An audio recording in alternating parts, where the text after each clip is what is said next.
Hi, I'm Joel Bloom, president of New Jersey Institute of Technology. At NJIT, we believe that not only our students, but all citizens need to be informed about the issues facing higher education. As New Jersey's Science and Technology University, NJIT is proud to support the important programming produced by the Caucus Educational Corporation and their partners in public television. Funding for this edition of One-on-One with Steve Adubato has been provided by NJIT, New Jersey Institute of Technology, the New Jersey Education Association, the North Ward Center, New Jersey Resources, MD Advantage Insurance Company of New Jersey, the Healthcare Foundation of New Jersey, founded by the Jewish community, and by Adler Aphasia Center, helping stroke and brain injury survivors recover their speech. Promotional support provided by AM 970 The Answer and by the New Jersey Business and Industry Association. This is One-on-One. I'm an equal American just like you are. The jobs of tomorrow are not the jobs of yesterday. Look at this. You got this? Here it is, man. Look at that. Life without dance is boring.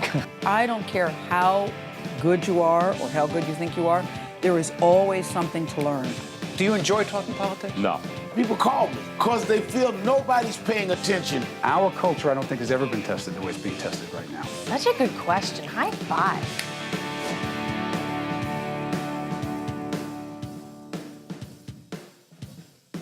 Welcome to One-on-One. I'm Steve Adubato. It's my pleasure to introduce for the first time with us Dr. Tyrone Krause, Chief of Cardio-thoracic Surgery at Jersey City Medical Center. Good to see you, Doctor. Thank you. You have an amazing story. Give us the Reader's Digest version of it. Sure. Basically, I enlisted in the Navy as a reservist. I'm 63 years old, and I do cardiothoracic surgery. The Navy has a shortage in cardiothoracic surgeons, and that's how this all came about. What's the this? Well, joining the Navy as a cardiothoracic surgeon, as a reservist. As you know, there's always age limits on joining any area of the military. I required a waiver in order to get approved and get through the vetting process to join the Navy as a reservist. Why was it so important to you? Well, my daughter enlisted in the Navy as an officer, and her recruiter told me that they had a shortage. And a couple of things went through my mind. One was it'd be nice doing something that my daughter was actually going through. We do a lot of things together, myself and my daughter. We climb mountains, we jog together. You're close. We've done Kilimanjaro and Mont Blanc and a number of other mountains. And I looked at this as climbing another mountain with my daughter, having the opportunity to do something.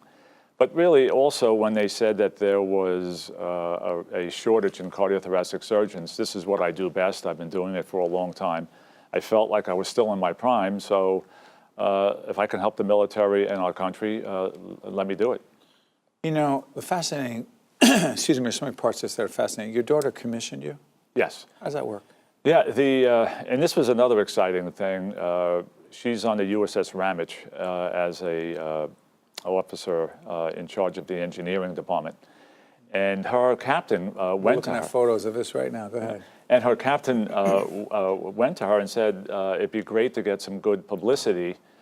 Would you like to commission your father, which is very unusual, on the deck of our ship? And so she asked me, I said, well, of course, if it's going to help you. And as a matter of fact, I thought all of this was primarily going to be helping her, but since I've done this, I've been getting the attention, not her, which might be a good thing. So she commissioned me, she swore me in, I was her first salute. Her first salute. Yeah, I don't understand that either, but at least at the time, it was a big deal.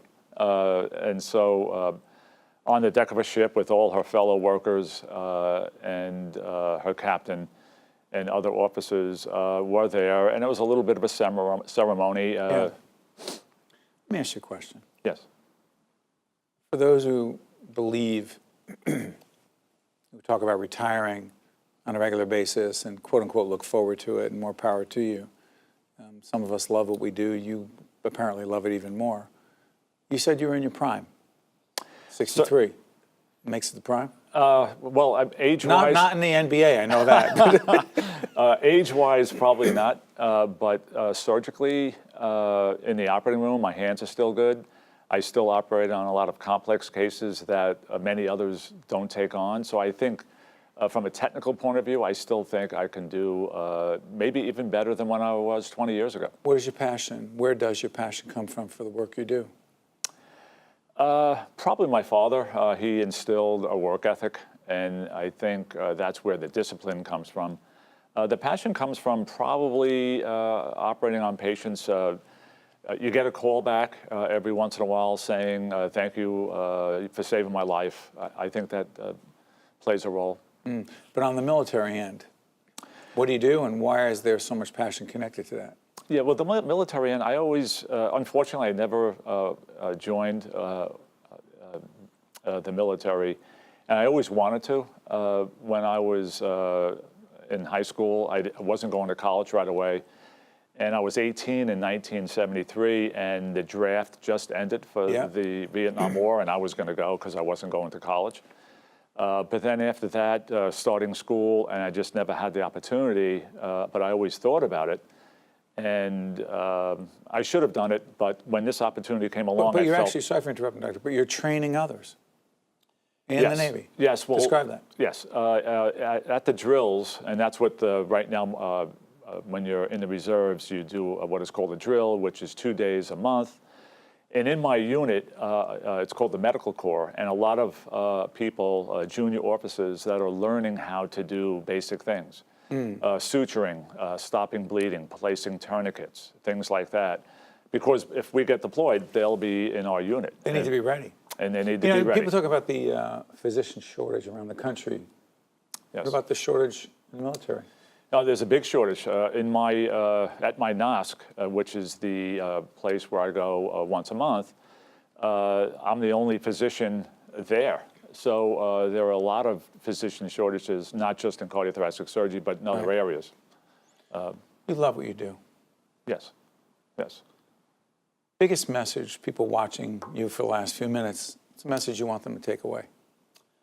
Well, I think the message that I would like would be that especially if you're in the medical field, not just a doctor, but you could be a nurse. There are many nurses in my unit, or physician's assistants, or nurse practitioners.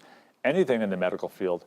And it's not just the medical field, but there are other areas where you may think you cannot still join as a reservist in order to help. There are many shortages in other areas besides the medical field.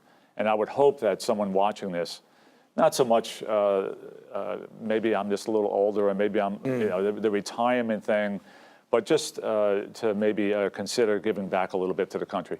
And by the way, RWJ, Barnabas Health, is the parent, if you will, of Jersey City Medical Center. They had, in fact, full disclosure, happened to be one of the underwriters of what we do.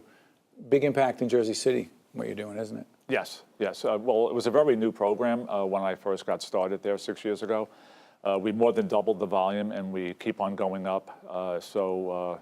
I'm hoping that we go to the next level. Most importantly, on behalf of everyone in the public television and the media world, congratulations to you, to your daughter. Thank you for her service, and thank you for everything you do. Thank you. Appreciate it. Well done. Thank you. Stay with us. We'll be right back right after this. To watch more One-on-One with Steve Adubato, find us online and follow us on social media. Once again, we welcome back our good friend, Dennis Wilson, President and CEO, Delta Dental of New Jersey and Connecticut. Great to be back. It's always good to have you. Dennis, every time you're with us, we talk about oral health issues, and listen, I love my dentist. We talk about this all the time. It is so much more than dentistry. Oral health equals? Oral health equals overall health and well-being, period. That's the way to look at it. The body starts at the mouth, and it's all connected, and there's just so much connectivity between overall systemic medical health and oral health. And one of the things we were just talking about before we got on the air is a connection between oral health and the opioid addiction crisis, you say? Yes, we're doing some very, very important work in there.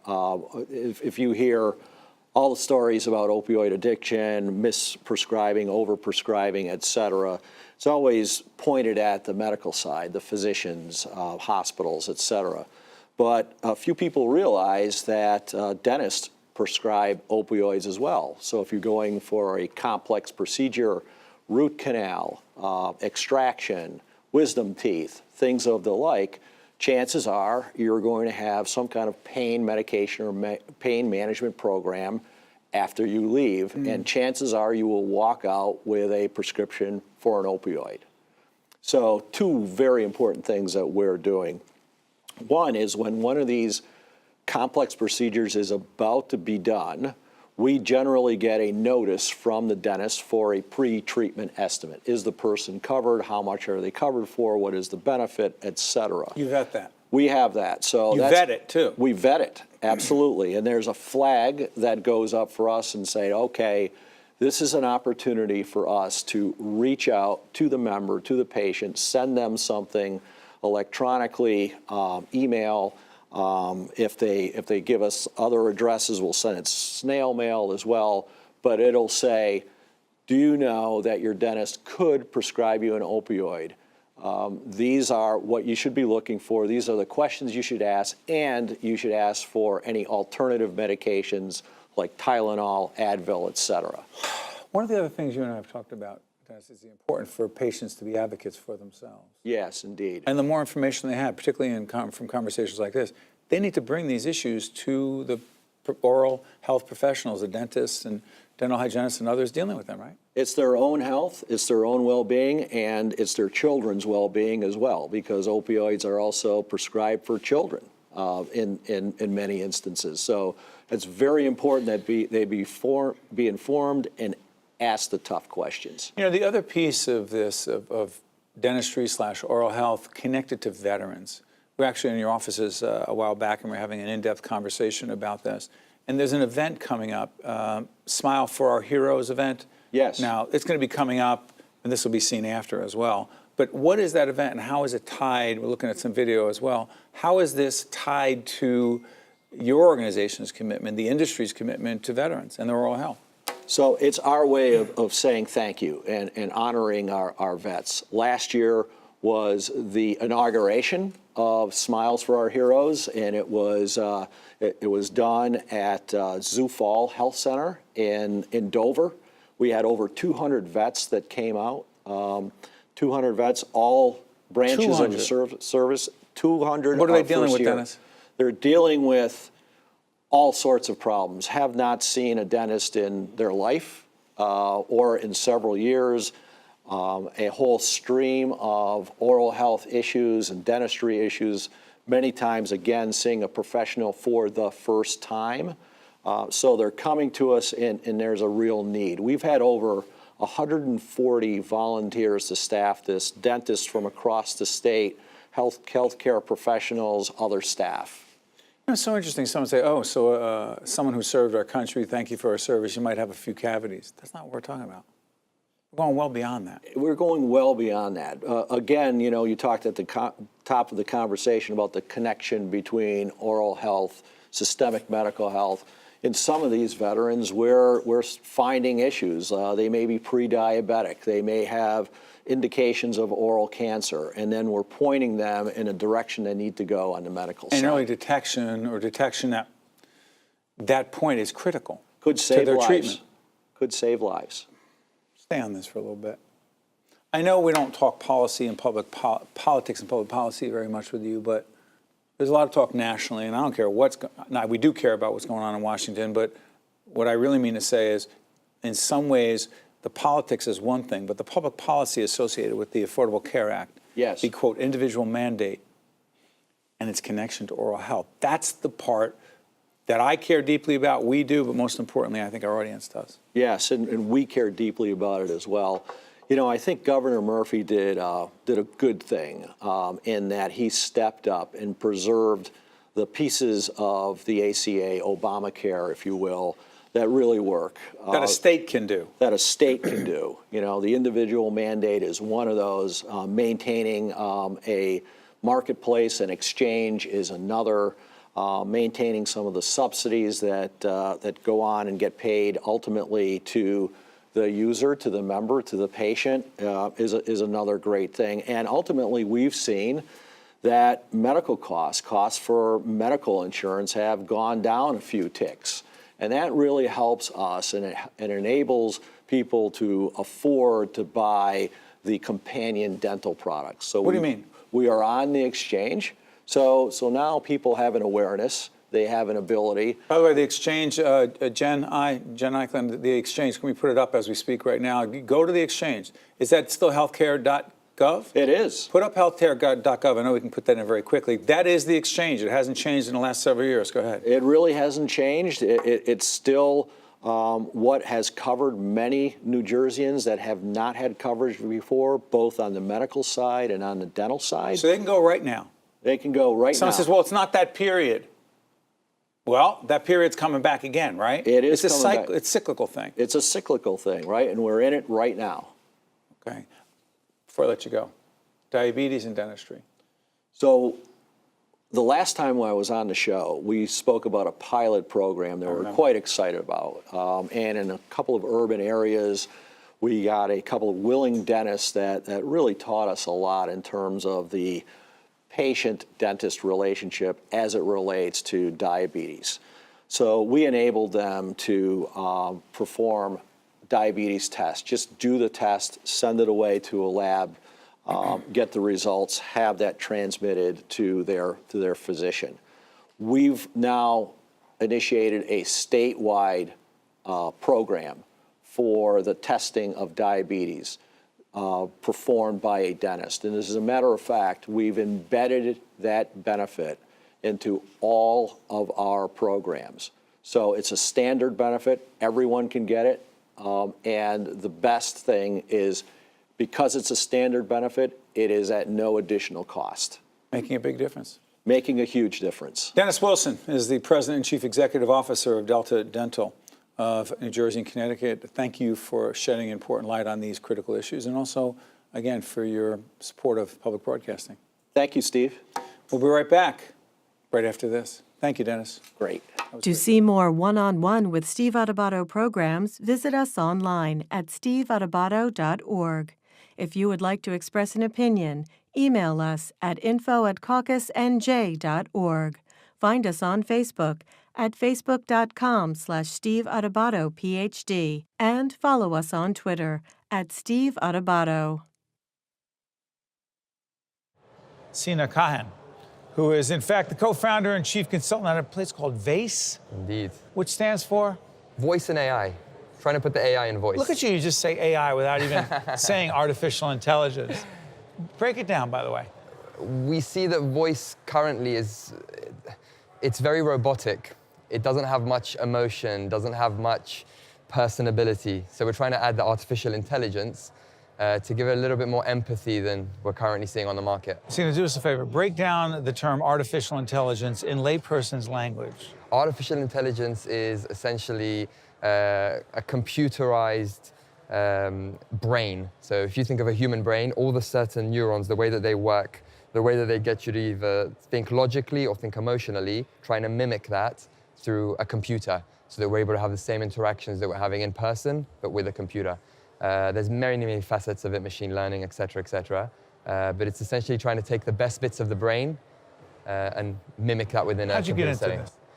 I started in biotechnology, actually. Biotechnology? I still work within biotechnology, so this is all completely new to me relative to how long I've been in biotech. So I did biomedical sciences.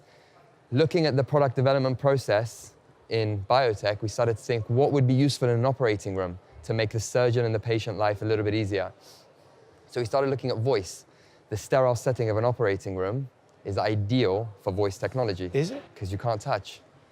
So if you're a surgeon, you're sterile, there's only certain things you can touch. So if you want to try and grab some notes from your nurse, you're able to actually voice activate that interaction. Then voice became commercialized through Amazon Alexa and Google Home. Started my MBA, and we realized, why don't we get a group of MBA students together, meet up with brands. Is this over in England? Indeed, yeah, in London. The MBA team is varied from Canada to California to Iran to Israel. And we're trying to help brands develop their voice strategy. And we've been doing it for about 7 months now, and it's been good. It's been very good. Why'd you come here to the Voice Summit? America seems to be a step ahead of technology whenever there's a new tech out. Is that right? Indeed. We are. Indeed. We're always, winning always, this. Always. Well, is it a competition? Or is it we're a all part of the collaboration? same family. It's an alliance. Does It's the an family have a alliance. name? The Is it the Voice Voice family. family? The Voice family. Yeah, but see, you said something in preparation for this. Our producers, who always do a great job, said that the way you described Vase is why do you use the first date theory? What does that mean, the first date? So when we're looking at, the first date communications is based upon, if you think of when you go on a date, okay, there are certain criteria that you'd want to see. My wife is just not a fan of that. But assuming at a different point in my life, Historically, yes, in the past, there were certain criteria that you'd want to see from that partner to get that second date. Play this out for me. Okay, I'm sitting next to you, we're on a date, okay? Yes. I don't want a lack of personality, I don't want awkward But you feel the silences. chemistry already. But so far it's been good, but I don't know if we're there yet. It's early. Okay, go ahead. I don't want awkward silences. I want a little bit of personality. Right. If you make a bad joke, I want you to get out of that awkward situation in the right way. Right now, the voice applications on Amazon Alexa or Google Home don't really have that imbued within it. So there may still be awkward silences. The conversation doesn't flow like a first date's conversation should. So people don't use the application again. Only 3% of voice applications are used within a year again. So that's a really bad retention rate. So we're trying to see, okay, what's going wrong in that first interaction that's not getting the brand the second date with the user. So we're trying to mimic first date communication in real life and taking those same principles and putting them in applications. Can you do that? You're limited. We're limited because of where technology is currently. The emotion, the sensing, the emotional. Sorry for interrupting. What about the eye contact? What about the chemistry? You really play this first date analogy out. Yeah. The stuff that isn't purely artificial intelligence. So with artificial intelligence, you've got, with all intelligences, you've got IQ and you've got EQ. Yes. IQ is the intelligence quotient, EQ is the emotional intelligence. Yes, Dr. Daniel Goleman coined that phrase. Indeed. Right now, voice is very much up to date with IQ, but not the EQ. So the eyes, we don't have that currently. We won't be able to mimic that same feeling that you get when you look in someone's eyes. But conversation is still powerful. Sure is. And within that conversation space, if you like, there's a lot of things we can pick up from how we communicate in real life and mimic that into a voice application. One of the things we're pushing on is empathy. Talk to me. Historically, when developers were developing technology, their criteria were accuracy, reliability, speed. Now we're suddenly talking about technology that's empathetic, that we trust, that we can build relationships with. So voice sits at a very good space because it's able to meet the old criteria as well as the new criteria by designing conversations or providing conversations that are empathetic. So there's so many implications, from health to finance to retail to luxury. So it's interesting. If I were to ask you a traditional question about who and what is the market, you just made it sound like who's not the market. Everyone's the market. Everyone. Voice is very much an interface for our communication with technology. Technology is used in every industry you can imagine. So it's going to be an interface within all of those industries. It's not going to take over the other interfaces, so touch, keyboards, any kind of buttons. Those will still have their place. It reminds me of the microwave. Of a microwave? It reminds me of the microwave. When the microwave first came out, everyone thought, that's it. We don't need ovens. We don't need cooking stoves. It's done. Microwave will cook everything for us. But actually, it's managed to find its space in the kitchen. It hasn't dominated. And it's not supposed to. It wasn't intended to. Voice is the same thing. It's part of a multimodality experience. It's going to be another touch point amongst other touch points. So in my car, voice clearly has a place. Absolutely. But right now, I still have a place in terms of my hands on the wheel and a whole bunch of other things I'm doing and other things going on. But voice has a place. Yes. It's not going to take over the car. Indeed, it's not. And that's why it's key that whenever developers are looking at designing voice applications, they need to see, when you're in your car, what is the journey or the experience? What are the things you do in the car, whether it's turning on the AC, turning on the engine, and for which of those steps does voice provide the least friction? For some steps. Oh, least friction. So whatever we do in life, there's levels of friction. We don't want a lot of friction on our first date either. You don't. So you want the right amount of friction. You don't want it to be too easy either. You want there to be some hoops to cross over. And right now, if you're trying to, for example, book a flight on your phone, you have to unlock your phone, you have to go to the app, you have to search for the flight. Some buttons. There's like 20 steps of friction, Yep. some button. Whereas with voice, whether you're in the car or at home or on your mobile phone, you cut through all of those levels of friction and get straight to the point. 1 or 2 levels instead of 20. That's the key. Finding those spots in the consumer journey is the key for making voice a really frictionless experience. You love what you do. I love it. Tell everyone again, it's VACE, which stands for? Voice and AI, so putting the artificial intelligence in voice technology. Sina, thank you Thank for you. joining us. Thank you very and thank you for coming to Newark. Thank you for coming to NJIT. And Thank you for wish you all the welcoming us. best over in London. Thank you so much. Thank you. Take care.